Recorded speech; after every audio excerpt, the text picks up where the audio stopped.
V nedeľu 6. júla sa sad Janka Kráľa premenil na malý návrat do minulosti.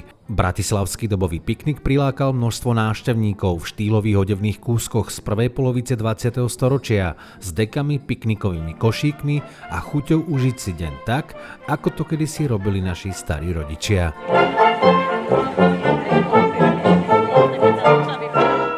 V úvode podujatia zahral CAK orchester, ktorého dobové melódie okamžite zaplnili park nostalgiou a pripomenuli časy Prvej republiky. Hlavná časť toho koncertu boli operety, viedenská Valčíková, francúzska opereta a potom Uhorské okienko s Lehárom a Kalmánom. Prvou veľkou atrakciou popoludnia bola očakávaná prvorepubliková módna prehliadka. Na móle sa predviedli dámy v elegantných šatách, kostýmoch a dobových outfitoch z rokov 1920 až 1940. Takže bylo vidění vycházkové oděvy, takže letní šaty z plášti nebo sakami, vždy v jiné variaci doplňků jako klobouků, kabelek a rukavic. A co uvidíte v další přehlídce, tak tam jsou zase večerní šaty. Dobový fotokútik ponúkol možnosť nafotiť si spomienky v kulisách Prvej republiky a stať sa na chvíľu súčasťou starých čias.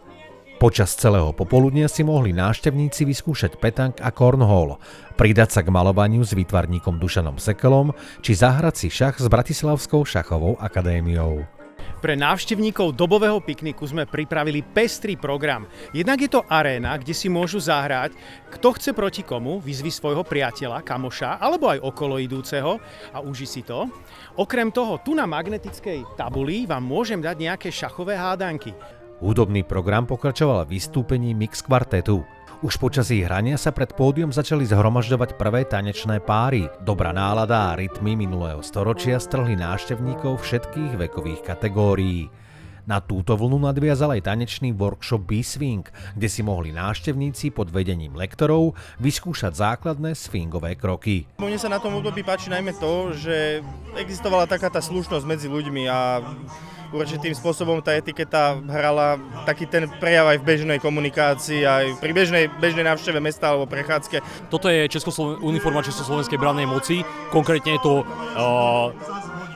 obyčajný radový vojak pešieho puľku 10 Jana Sladkého Koziny z Brna. Návštevníci v dobových kostýmoch sa zapojili aj do súťaže o najlepší outfit. Na záver organizátori vybrali ten najlepší. Záver patril očakávanému koncertu Fat Jazz Bandu, no už po niekoľkých skladbách prišiel dážď.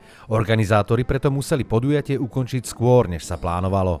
Aj napriek tomu sa podarilo vytvoriť neopakovateľnú atmosféru. Bratislavský dobový piknik 2025 spojil hudbu, tanec, módu a históriu v jednom z najkrajších parkov Bratislavy. Kultúrne leto v Petržalke tak odštartovalo štýlovo, s noblesou minulých čias a na chvíľu aj romantikou letného dažďa.